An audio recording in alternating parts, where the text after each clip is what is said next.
All right, you guys holding in there? You good? All right. Sharon Klein from the University of Maine. Sharon is an assistant professor in the School of Economics at the University of Maine. She has a Bachelor's of Science in Environmental Science from the University of Massachusetts Amherst and a PhD in Engineering and Public Policy from Carnegie Mellon University. Prior to her career in higher education, Sharon worked as a high school environmental systems teacher in Quito, Ecuador. Quito? I'm sorry. Ecuador for 2 years, a middle school science teacher in San Diego, California for 3 years, an environmental technician in San Diego for 1.5 years, and an AmeriCorps National Civilian Community Corps volunteer in the southeast region of the U.S. for 1 year. I like the time frames because it's really important to know that you can move. I'm serious, like it's really, like no one stays in one job anymore, and it's really important to see how you build all of that up. Sharon and I are really good friends, so I'm just giving her a hard time, but I think it's really important to show that you don't stay in one place and you learn from it. Moving on, Sharon's research and teaching are multidisciplinary in nature, centering on the technical, economic, environmental, and social trade-offs inherent in sustainable energy decision-making. She is interested in all sustainable energy options, but has a keen interest in solar energy research, completing her PhD dissertation on the engineering, economic, and environmental trade-offs associated with using thermal molten salt energy storage and dry cooling in concentrated solar power plants, and more recently, assessing the social and economic benefits and costs of community-based solar initiatives.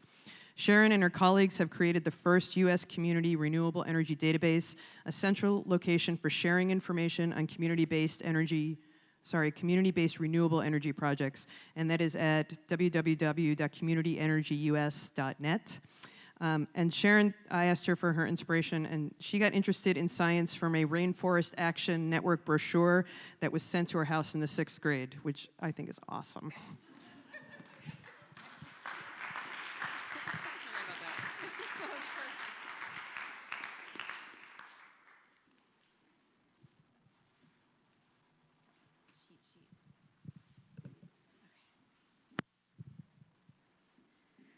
Thank you.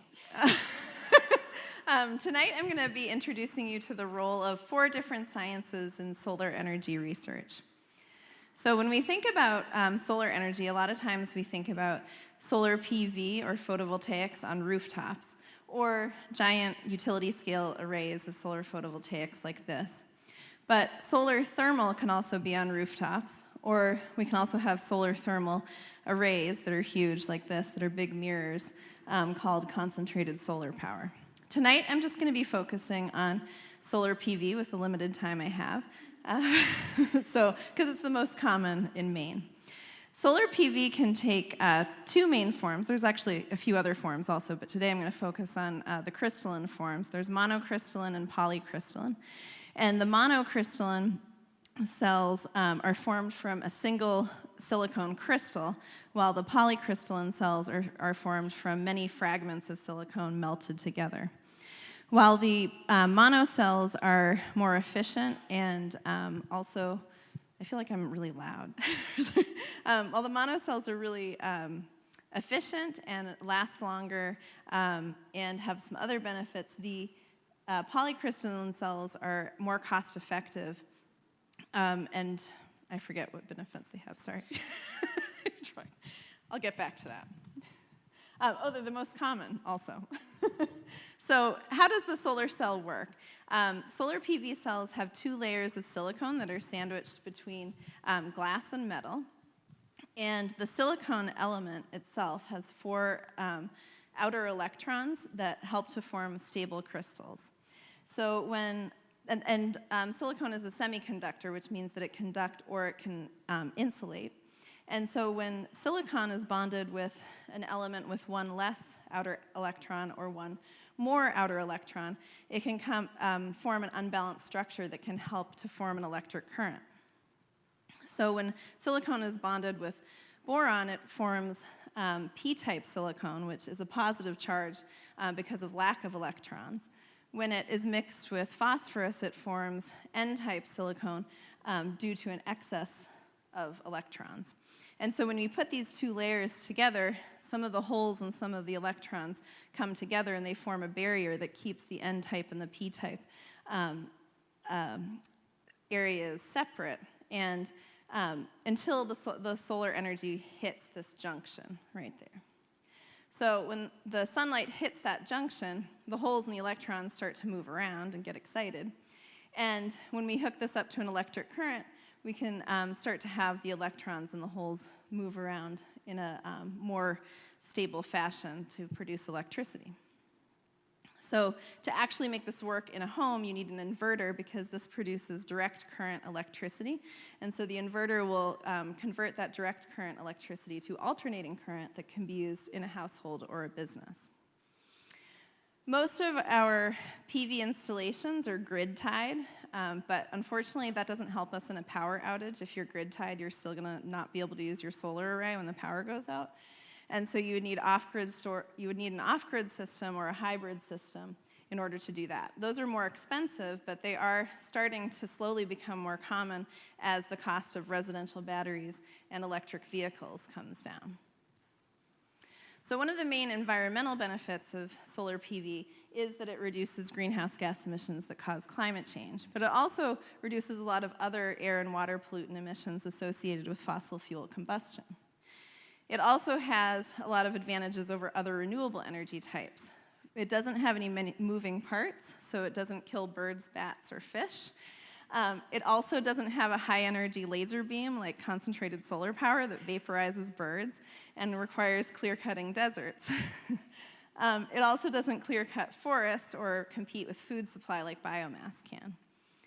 It also doesn't use water in the power production like thermoelectric power plants do. But how much does it cost? So the simple payback period is the ratio of installation costs to annual energy savings, where the installation cost is discounted to 70% because of a federal energy tax credit that we have. In Bangor, if we do out this equation, it takes about 8 years to pay back a solar PV residential system. That doesn't account, though, for time value of money or other variations that happen over time. So a cash flow analysis is a more detailed approach to figuring out the costs and benefits of the solar energy system. Oh, man. Way slower. Thank you. So could a house be designed to be direct current only? It could be. I mean, most aren't, obviously, but if somebody Yeah. were building a house off the grid, could they build a direct current house where they didn't need the inverter? The issue is more the appliances that we use in our home that need alternating current. And so if we had, I mean, there are more and more, I think, appliances that are starting to use direct current slowly, but we're pretty much an alternating current society. So you wouldn't have as much to plug in that would be, you'd still need some sort of conversion to alternating current to run those appliances. How was all of this discovered, being able to get energy out of the rays from the sun? Oh, that's a great question that I don't have an answer to. Maybe one of you out there does. But it was discovered a long time ago, more than 100 years ago, much more, so. So what's happening with community-based solar? Oh, thank you so much.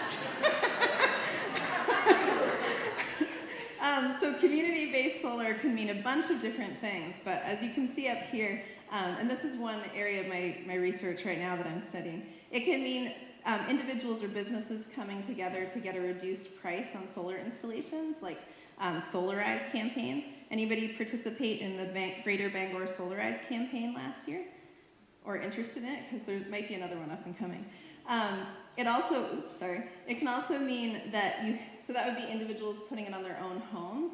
It can also mean individuals buying into a solar array that's off-site, that's bigger than what they could put on the rooftop, or maybe they can't put it on the rooftop, so they buy into something off-site that's a community solar farm or shared solar.